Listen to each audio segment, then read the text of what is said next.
법무부 평안의 윤정섭 변호사입니다. 저번 동영상에서는 인터넷 명예훼손 전반에 관해서 설명을 드렸습니다. 이번 동영상에서는 인터넷 명예훼손으로 고소를 당했을 때 어떻게 대처해야 될지에 관해서 설명드리도록 하겠습니다.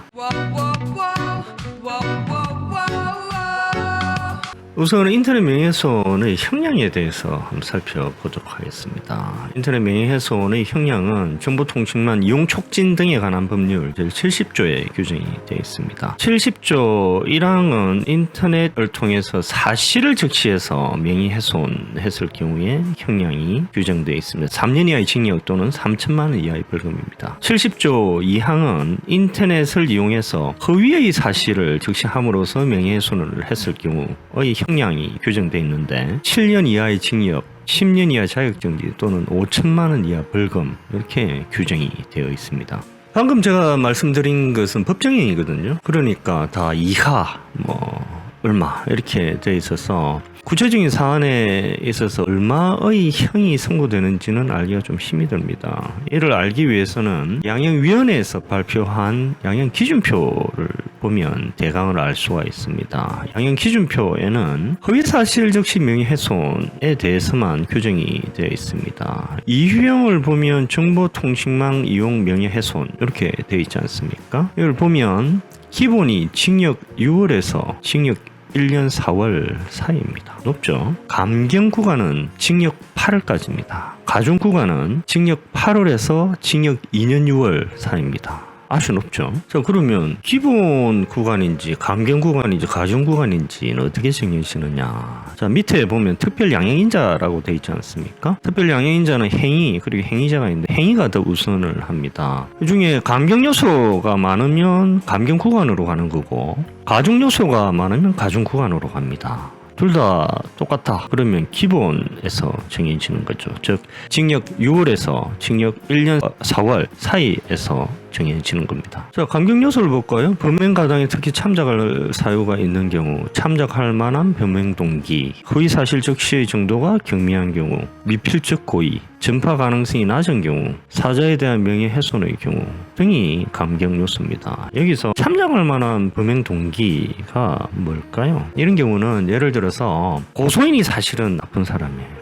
이 사람이 막 피고소인을 왕따 시키고 내지는 막 폭행하고 방어적인 행위를 하는 과정에서 이렇게 명예훼손을 했다. 그럴 경우에 참작할 만한 범행 동기가 있겠죠. 전파 가능성이 낮은 경우는 어떤 경우겠습니까? 글을 올렸는데 이게 조회수가 아주 미미해요. 거의 안 퍼졌어요. 그런 경우에는 감경 요소가 될 수 있겠습니다. 자, 그럼 가중 요소에 대해서 볼까요? 비난할 만한 범행 동기. 이게 뭘까요? 이거는 예를 들어서 피해자에 대해서 보복, 원한, 혐오, 정오감 이런 것 때문에 범행을 저지르거나 또는 별다른 이유도 없어요. 다수가 그냥 고소인에 대해서 왕따식으로 무차별적으로 또는 범행 자체를 즐겨서 이렇게 하는 경우 또는 다른 범죄 또는 자신의 잘못을 은폐하기 위해서 하는 그런 동기를 가지고 명예훼손을 저질렀을 때 가중 요소가 되는 겁니다. 또 다른 가중 요소는 피해자에게 심각한 피해를 야기한 경우입니다.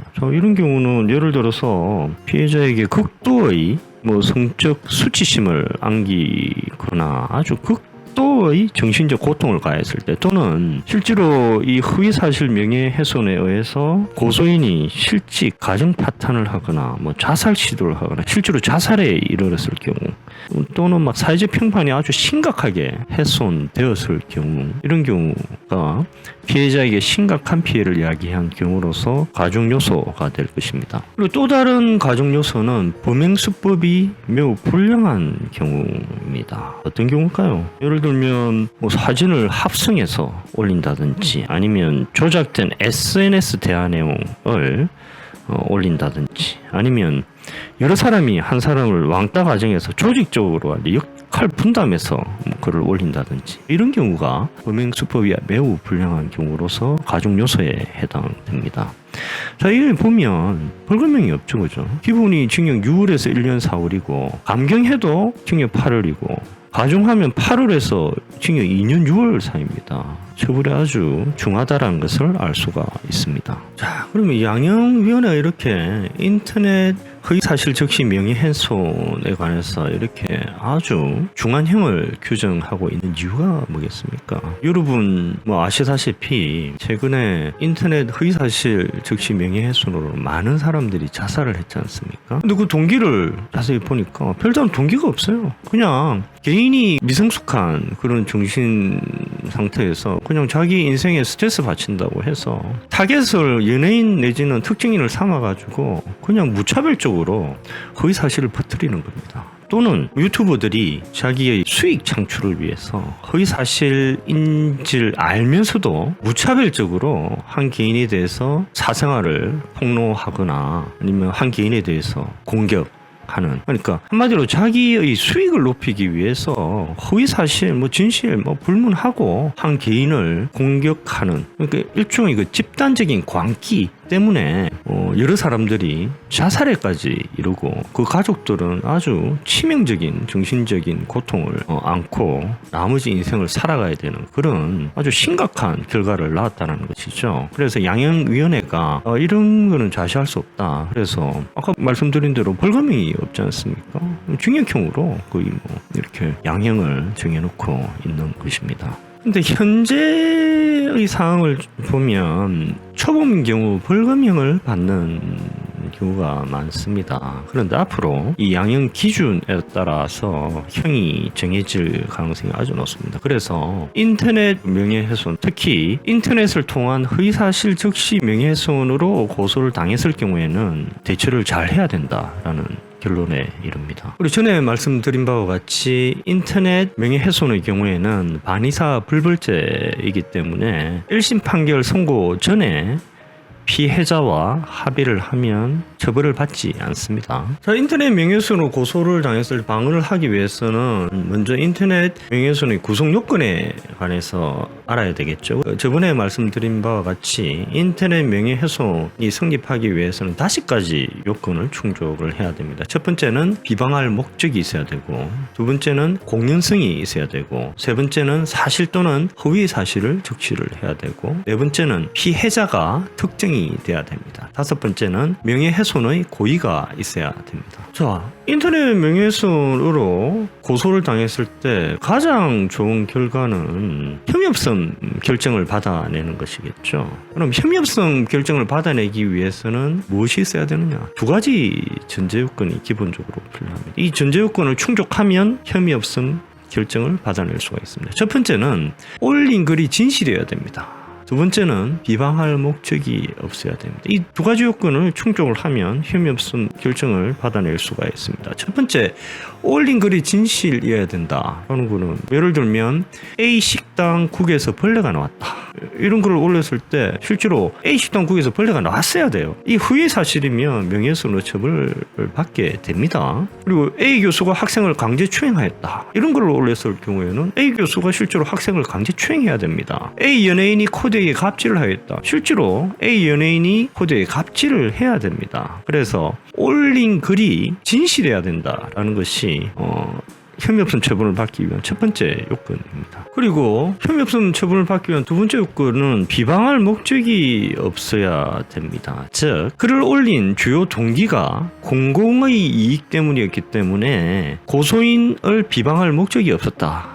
이것이 인정이 되면 혐의없음 처분을 받게 되게 됩니다. 예를 들면 A 국회의원이 뇌물을 받았다라는 글을 올렸을 경우에 음성에 보면 뇌물 받은 국회의원 퇴출해야 되겠죠. 그럼 국회의원이 국민을 위해서 입법을 하겠습니까? 뇌물 준 그 단체를 위해서 입법을 하죠. 그래서 뇌물 받은 국회의원은 퇴출돼야 된다는 그런 공공의 이익을 위해서 글을 올렸다라는 것이 되겠죠. 그리고 올린 글이 예를 들어서 A 병원에서 의료 사고가 났다라는 것이면 이것도 공공이익과 관련되겠죠. 이런 병원에 가면 안 되겠죠. 그래서 시민이 병원을 선택하는 데 있어서 정보를 제공한다. 이런 공공의 이익. 그리고 이런 병원은 퇴출이 돼야 된다라는 그런 공공의 이익 때문에 이런 글을 올렸다라고 판단이 된다면 혐의없음 처분이 나겠죠. 자, 이렇게 2가지 큰 전제를 기본으로 해서 인터넷 명예훼손으로 고소를 당했을 때 방어를 하기 위한 4가지 방법에 관해서 설명을 드리도록 하겠습니다.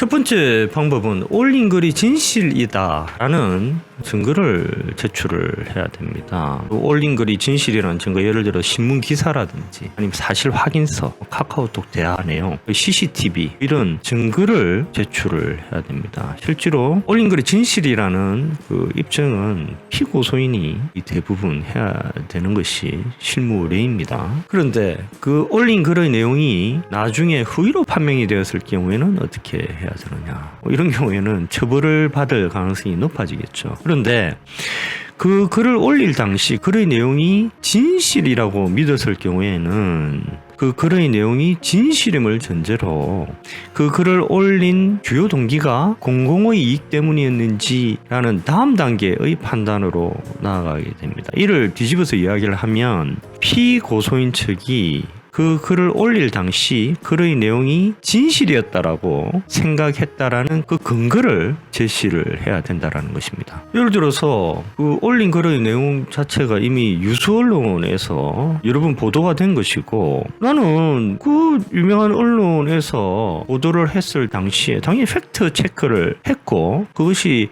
사실이라고 판단을 했기 때문에 그 언론에 보도가 된 것이다. 나는 그렇게 생각을 했다. 이렇게 주장할 수도 있겠죠. 그러면 이런 경우에는 글을 올릴 당시에 이미 그 났던 여러 신문 기사를 증거로 제출할 수가 있겠죠. 또는 추론의 근거를 제시할 수가 있겠습니다. 예를 들면 올린 글이 A가 불륜을 저지르고 있다라는 글이라고 한다면 그 글을 올리게 된 그 근거, 즉 A가 뭐 예를 들면 저녁에 여성의 집에서 나오고 있는 사진을 보고 그 글을 올렸는데 아니 A가 관계없는 그 여성의 집에서 저녁에 나왔다. 나는 그래서 A가 불륜을 저지르고 있었다 라고 추론을 했고 그 추론은 합리적이다 이렇게 주장을 할 수가 있겠죠. 그리고 뭐 예를 들면 그 사안이 학교에서 일어난 사안이다 그러면 아니 학생들 대부분이 그 올린 글의 내용이 사실이라고 믿고 있습니다.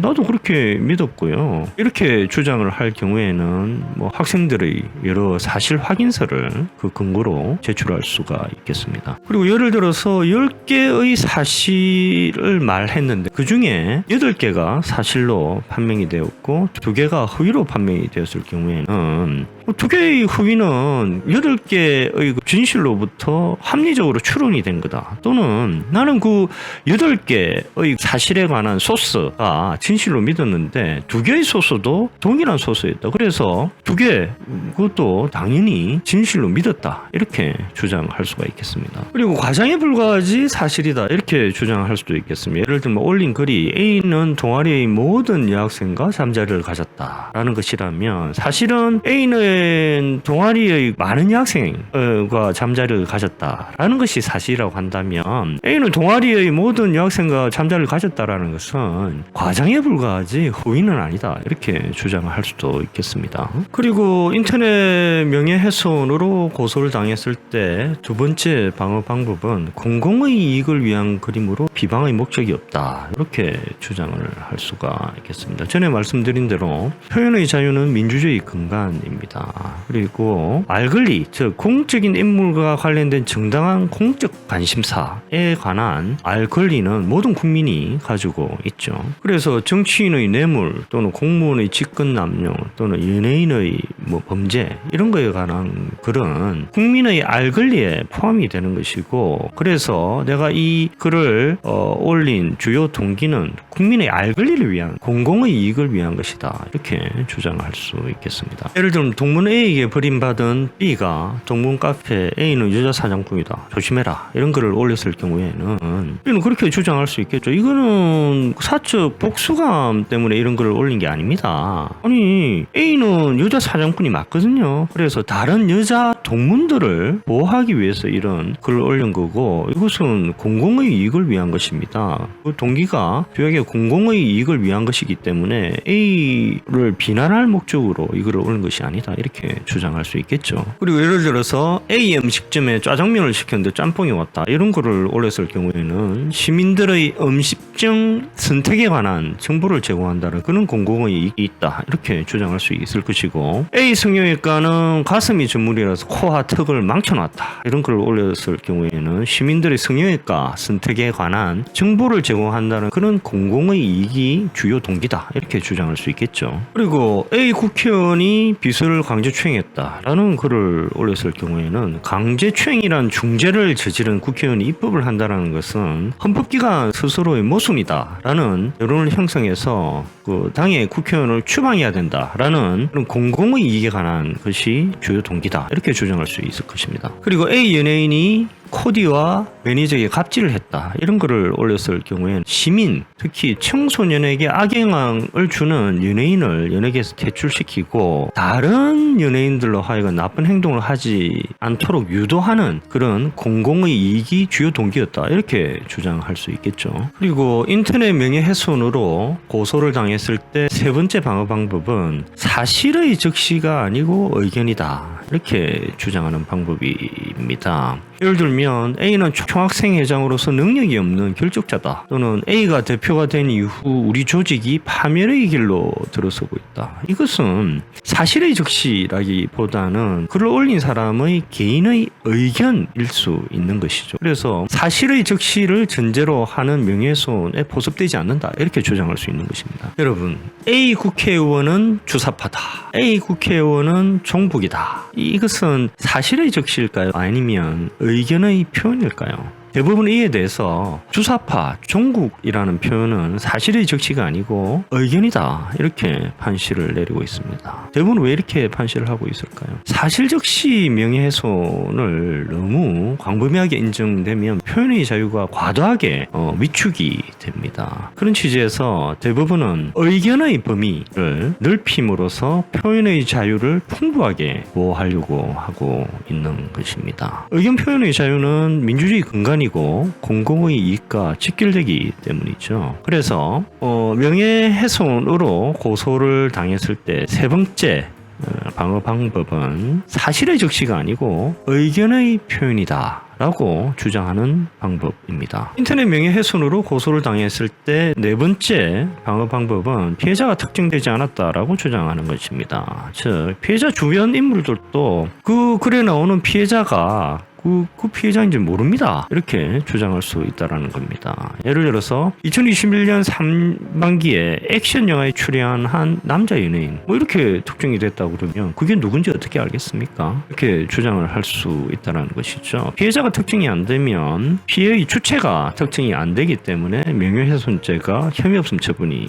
됩니다. 그리고 게임에서 아이디 또는 닉네임에 대해서 명예를 훼손했을 경우에 자세히 들여다봐도 그 아이디 또는 닉네임이 누구의 아이디 또는 닉네임인지 특정이 되지 않으면 명예훼손죄가 성립하지 않는다라는 것이 판례의 입장입니다. 요새 판시되고 있는 명예훼손에 관한 판례의 경향을 자세히 보면 공공의 이익을 넓게 해석해서 표현의 자유를 두텁게 보호하려는 경향이 있는 반면 악의적인 글에 대해서는 철퇴를 가하는 경향이 있다는 것을 알 수가 있습니다. 저번 동영상에서도 제가 마지막에 말씀드린 바와 같이 마지막으로 좀 당부를 하고 싶은 것은 예방이 최선의 방책이라는 겁니다. 그래서 진실이고 공공의 이익을 위한 것이 아니라면 글을 올리지 말아 주십시오. 저한테 상담 오시는 분들, 많은 분들을 보면 경찰로부터 소환을 받고 벌벌 뜹니다. 그러면서 그때서야 땅을 치고 후회를 하는 거죠. 내가 왜 그런 걸 올려가지고 이렇게 고생을 해야 되느냐. 그때서야 땅을 치고 후회를 하는 겁니다. 근데 한평생 살면서 이렇게 후회하는 행동은 하지 말아야 되겠죠. 남 도와주기도 모자란 인생에 남의 가슴에 비수를 끊는 그런 행태는 하지 말아야 되겠죠. 지금 그리고 요새 인터넷 명예훼손, 특히 허위사실 적시와 명예훼손에 대해서는 형량이 아주 높아지고 있으니까 심각한 처벌을 받을 수 있습니다. 그래서 아예 경찰로부터 소환을 받지 않게 행동하는 것이 최선의 방책이라는 것을 알 수 있습니다. 그래서 첫 번째, 진실이고 두 번째, 시민들에게 정보를 제공하거나 또는 토론을 통해서 더 나은 진실을 발견하기 위한 그런 공공의 이익을 위한 목적이 아니라고 한다면 글을 올리지 말아 주십사라는 것이 저희 마지막 부탁입니다. 자, 오늘 이 정도로 하겠습니다. 감사합니다.